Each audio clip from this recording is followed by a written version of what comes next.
வணக்கம் மக்களே, இன்னைக்கு சண்டே நம்ம வீட்டில் கொங்கு நாட்டு ஸ்பெஷல் காளி சின்னமணி தான் செய்ய போகிறோம். வாங்க எப்படி செய்யறதுன்னு பார்த்துடலாம். அதுக்கு ஃபர்ஸ்ட் ஒரு வானிலையில் நல்லா நல்லெண்ணெய் ஊற்றிக்கோங்க.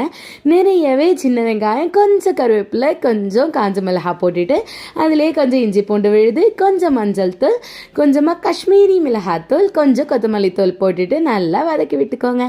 அதுலேயே தேவையான உப்பும் போட்டுட்டு நல்லா வதக்கினதுக்கு அப்புறம் எண்ணெய் பிரிஞ்சு வர அளவு விட்டுட்டு ஒரிஜினல் நாட்டுக்கோழி அதை வாங்கி நல்லா கழுவி அதில் போட்டுக்கோங்க.